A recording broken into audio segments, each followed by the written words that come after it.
Budget 2026 के पेश होने के बाद हफ्ते के पहले दिन सोने की चमक थोड़ी फीकी पड़ी है और चांदी तो उससे भी ज्यादा फिसल गई है।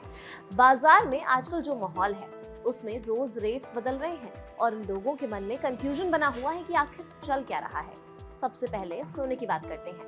2 फरवरी की सुबह दिल्ली में 24 कैरेट सोने का भाव गिरकर करीब 1,60,720 रुपए प्रति 10 ग्राम पहुंच गया। 22 कैरेट सोना भी सस्ता हुआ और इसका रेट करीब 1,47,320 रुपए प्रति 10 ग्राम चल रहा है। यानी अगर आप शादी ब्याह या ज्वेलरी खरीदने का प्लान बना रहे थे तो थोड़ी राहत जरूर मिली होगी। अब ये सिर्फ दिल्ली की कहानी नहीं है, मुंबई में भी 24 कैरेट सोना करीब 1,60,570 रुपए प्रति 10 ग्राम पर आ चुका है। चेन्नई और कोलकाता में लगभग यही रेट्स चल रहे हैं। पुणे और बेंगलोर में ज्यादा फर्क नहीं है। कुल मिलाकर पूरे देश में सोने के भाव लगभग एक जैसे हैं। बस थोड़ा बहुत फर्क लोकल टैक्स और ज्वेलर्स के मार्जिन की वजह से आता है। सवाल ये है कि सोना आखिर गिर क्यों रहा है। देखिए, सोने की कीमतें सिर्फ भारत में तय नहीं होती हैं। इसमें देश के अंदर के फैक्टर्स भी होते हैं और बाहर की दुनिया का असर भी पड़ता है। इस बार सबसे बड़ा कारण है डॉलर की मजबूती। जब डॉलर मजबूत होता है तो सोना आमतौर पर दबाव में आ जाता है। वजह सीधी है, डॉलर महंगा होने से बाकी देशों के लिए सोना खरीदना महंगा पड़ता है। डिमांड कम होती है और कीमत नीचे आने लगती है। इसके अलावा इस समय निवेशक जमकर मुनाफा वसूली भी कर रहे हैं। सोना और चांदी दोनों ने पिछले कुछ समय में रिकॉर्ड ऊंचाई देखी है। ऐसे में जिन लोगों ने नीचे खरीद की थी उन्होंने अब मुनाफा निकालना शुरू कर दिया है। जब बड़े खिलाड़ी बिकवाली करते हैं तो बाजार तुरंत रिएक्ट करता है। MCX पर भी सोना कमजोर खुला। 2 फरवरी का गोल्ड करीब 2.27% गिरकर 1,44,403 रुपए प्रति 10 ग्राम खुला है। इससे पहले इसका क्लोजिंग भाव करीब 1,47,753 रुपए था। बजट 2026 से पहले ही बाजार थोड़ा नर्वस था और डॉलर की मजबूती ने सोने पर और दबाव बना दिया। अब ग्लोबल मार्केट की तरफ नजर डालते हैं। अंतर्राष्ट्रीय बाजार में सोने का भाव कुछ समय के लिए $4,600 प्रति औंस तक फिसल गया था। बाद में थोड़ी रिकवरी आई थी और ये करीब $4,690 के आसपास टिक गया था। लेकिन कुल मिलाकर ट्रेंड कमजोर ही माना जा रहा था। रुपए की स्थिति भी इसमें रोल निभा रही है। फिलहाल रुपए डॉलर के मुकाबले करीब 91.72 के आसपास है। दिन में थोड़ी मजबूती जरूर दिखी है, लेकिन डॉलर अब भी मजबूत बना हुआ है और जब डॉलर मजबूत रहता है तो सोने की चमक थोड़ी कम तो हो ही जाती है। अब थोड़ा आगे की तस्वीर भी समझ लेते हैं। जनवरी में अमेरिकी फेडरल रिजर्व की बैठक हुई थी जिसमें ब्याज दरों को 3.5 से 3.75% पर ही रखा गया था। इसके बाद सोने में तेज करेक्शन देखने को मिला था। ऊपर से अमेरिका की पॉलिटिक्स भी बाजार को कंफ्यूज कर देती है। डोनाल्ड ट्रंप ने केविन वॉश को अगला फेड चेयरमैन नामित कर दिया है जो मई 2026 में जेरोम पॉवेल की जगह ले लेंगे। बाजार ये समझने की कोशिश कर रहा है कि वॉश ब्याज दरों को लेकर कितना सख्त रुख अपनाएंगे। कुछ एक्सपर्ट्स का मानना है कि वो शुरुआत में रेट कट कर सकते हैं, लेकिन उनका झुकाव महंगाई कंट्रोल करने की तरफ ज्यादा रहता है। इसलिए सोने के लिए ये खबर थोड़ी नेगेटिव मानी जा रही है। ऑगमेंट बुलियन की एक रिपोर्ट कहती है कि सोने की मजबूत सपोर्ट करीब $5,200 यानी भारतीय बाजार में लगभग 1,60,000 रुपए के आसपास है।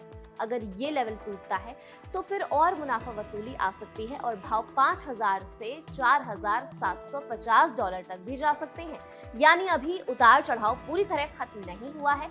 अब चांदी की बात कर लेते हैं तो यहाँ कहानी थोड़ी ज्यादा दर्दनाक है। 2 फरवरी की सुबह चांदी का भाव गिरकर करीब 3,49,900 रुपए प्रति किलो पर आ चुका है। 30 जनवरी को ये चांदी 4 लाख रुपए के ऊपर थी, यानी कुछ ही दिनों में बड़ा झटका लग गया। हालांकि अगर पूरे हफ्ते का हिसाब लगाएं तो चांदी करीब 15,000 रुपए मजबूत हुई थी, लेकिन अब गिरावट ज्यादा नजर आ रही है। ग्लोबल मार्केट्स में चांदी दबाव में है और इसका भाव करीब 5% गिरकर $80.28 प्रति औंस पर आ गया है। याद रहे, चांदी पहले $121 प्रति औंस तक भी जा चुकी है। वहां से इतनी तेज गिरावट ने निवेशकों को सतर्क कर दिया है। अब बड़ा सवाल है, इतनी बिकवाली क्यों हो रही है? इसके पीछे 5 बड़े कारण माने जाते हैं। पहला, मुनाफा वसूली। रिकॉर्ड हाई के बाद निवेशकों ने प्रॉफिट निकालना शुरू किया। दूसरा, डॉलर की मजबूती, जिसने सोने चांदी दोनों को महंगा बना दिया। तीसरा, फेड को लेकर अनिश्चितता, खासकर नए चेयरमैन को लेकर। चौथा, टेक्निकल करेक्शन, क्योंकि कीमतें बहुत कम समय में बहुत ज्यादा बढ़ गई थी। और पांचवा, ज्यादा सट्टेबाजी, जिसने छोटी खबर को भी बड़ी गिरावट में बदल दिया था। एक और अहम वजह है सीएमई ग्रुप का फैसला। सीएमई ने मेटल फ्यूचर्स पर मार्जिन बढ़ा दिया है। वहीं सिल्वर फ्यूचर्स का मार्जिन 11% से बढ़कर 15% होने जा रहा है। इसका मतलब ट्रेडर्स को ज्यादा पैसा ब्लॉक करना पड़ेगा। इससे स्पेकुलेटिव ट्रेडिंग कम होती है और कई लोग अपनी पोजीशन काट लेते हैं। नतीजा, कीमतों पर और दबाव। अब सवाल आता है, क्या ये खरीदने का सही मौका है?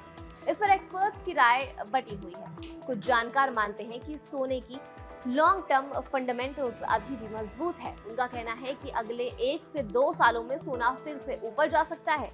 जियोपॉलिटिकल तनाव, महंगाई और करेंसी रिस्क जैसे फैक्टर्स सोने को सपोर्ट देते हैं। लेकिन चांदी को लेकर एक्सपर्ट ज्यादा सतर्क हैं। उनका मानना है कि चांदी हाल ही में काफी ओवरबोट हो चुकी थी और इसमें अभी और गिरावट देखने को मिल सकती थी। इसीलिए इसमें एक मुश्त पैसा लगाने के बजाय धीरे धीरे निवेश करना ज्यादा समझदारी मानी जाती है। कुछ जानकार इस गिरावट को ट्रेंड रिवर्सल नहीं बल्कि हेल्दी कंसोलिडेशन मानते हैं। उनका कहना है कि ऊंचे रेट के वजह से भारत में फिजिकल डिमांड थोड़ी कम हुई है, इसीलिए निकट भविष्य में सोना और चांदी दोनों में तेज उतार चढ़ाव बना रह सकता है। व्हाइट ओक कैपिटल की रिपोर्ट भी लोगों को सतर्क रहने की सलाह देती है। रिपोर्ट्स में कहा गया है कि जब चांदी सोने से कहीं ज्यादा तेजी दिखाने लगती है तो यह अक्सर सट्टेबाजी के चरम का संकेत होता है। गोल्ड सिल्वर रेशियो भी काफी नीचे आ गया है, जो इतिहास में चांदी के लिए चेतावनी माना जाता है। रिपोर्ट्स की सलाह है कि ऐसे समय में चांदी में मुनाफा बुक करना और पोर्टफोलियो को रीबैलेंस करना समझदारी हो सकती है। साथ ही रिकॉर्ड कीमतों पर मेटल्स के पीछे भागने के बजाय डाइवर्सिफाइड निवेश पर ध्यान देना बेहतर होगा। तो कुल मिलाकर बात सीधी है, सोना और चांदी इस वक्त दबाव में है। रोजाना नई खबरें बाजार को हिला रही हैं। अगर आप खरीदार हैं तो ये गिरावट आपके लिए मौका भी हो सकती है, लेकिन अगर आप निवेशक हैं तो धैर्य और रणनीति दोनों जरूरी है। आने वाले दिनों में डॉलर, फेड की पॉलिसी और ग्लोबल हालात तय करेंगी कि अगला कदम ऊपर होगा या नीचे। तब तक रेट्स चेक करते रहिएगा, क्योंकि कहानी हर दिन बदल रही है। तो सोने और चांदी की ऐसे अपडेट्स के लिए दोबारा लौटेगा हमारे चैनल कड़क पर।